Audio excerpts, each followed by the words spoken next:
Zimbwe kwa sababu alikuwa anamuona mtu na akajaribu kutengeneza offside trap, alafu mwisho wa siku ajikuta ashachelewa.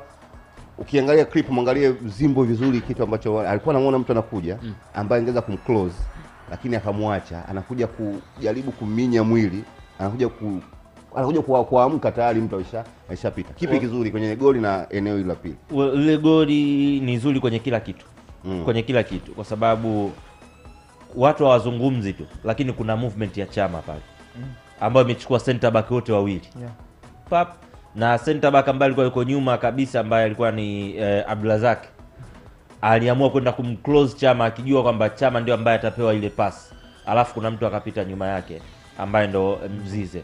Kwa kila kitu kilikuwa kiko perfect kwenye ile.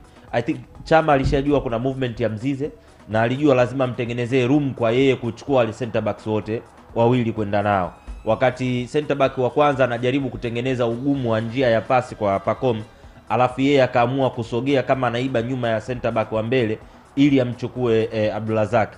Alafu nani apate clear pass? Mzize apate clear pass. Sasa ujazo wa pasi ya Pacome na yenyewe ilikuwa ni nzuri, kwa sababu pasi yake aliilenga mahususi kabisa kwamba inaenda kwa Mzize na inamwacha ambaye alikuwa amekuja kuiomba kwenye room ambaye alikuwa ni Chama.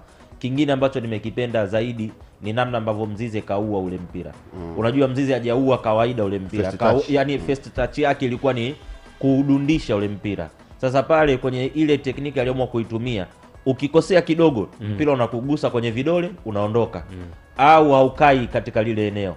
Na ile kuudundisha kwake umempa yeye nafasi ya kufungua mwili na akaupiga vizuri kabisa baada ya kumuona kipa anakuja.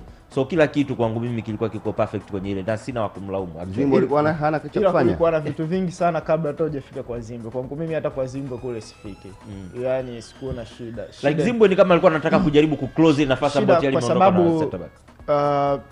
Yanga wamefunga lile goli hawakuwa katika settled possession. Kwamba wameanzia kwao build up ni turnover. Kwa maana hiyo ni kwamba ule mpira ulipofika kwa Jean Charles Ahoua, kwa hali ya kawaida Zimbwe off, ondoka, Kapombe ondoka. Na Kapombe alikuwa ameshatoka kwa muda. Kwa inabidi waondoke, wasogee juu, hautakiwi tena kuwepo pale. Then ule mpira Ahoua akapoteza. Sasa wewe umesema mtu aangalie clip baada ya Ahoua ule mpira kuporwa. Kafanya nini? Upande wa huko chini kidogo, kwa upande wake wa kulia kulikuwa nafikiri siji ni Mpanzu yule. Baada ule mpira kupotea anarusha mikono juu kwamba kama hindi. Yes, why asiende na Pacome? Ndio ambaye alikuwa target, anapewa ule mpira. Track back kwa zuia, alafu nilalamikie. Lakini umeanza kurusha mikono juu, maana yake umwacha Pacome free. And then muangalie Ahoua baada ya kupoteza mpira, aliyeachia ile pasi alikuwa Mzize kwenda kwa Pacome. Now that's your man, inabidi uende naye. Alichokifanya yeye hajaangalia kwenye kichogeo. Mzize anapita ujue nyuma yake, anaenda tu. Yeye ana jogging. Badala mimi ndo nimpoteza mpira.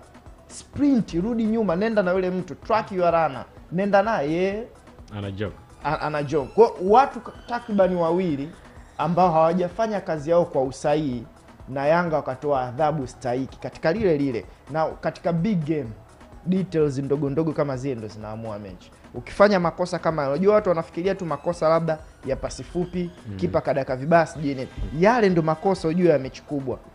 Yaani timu nyingine yoyote pengine bila kukosea heshima, sijui Ken Gold sijui goli ile inaweza lisitokee.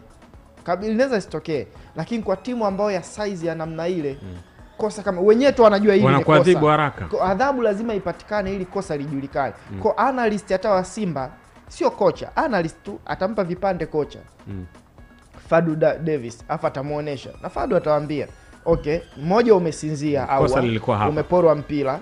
And then baada ya kuporwa mpira, badala ureact, track huyo mtu unaenda naye, una jogging, unaangalia mpira badala ya kuangalia your man. Wewe Mpanzu, nafikiri sijui kama ni Mpanzu, sijui Kibu, nafikiri ilikuwa Mpanzu. Mwenzako kaporwa mpira, unarusha mikono juu badala ya kureact kwenda na ule Pacome ambaye yuko free, kwa sababu ule upande wa kulia hamna mtu mwingine. Kwa watu wote hamjafanya wajibu wenu na goli limeingia.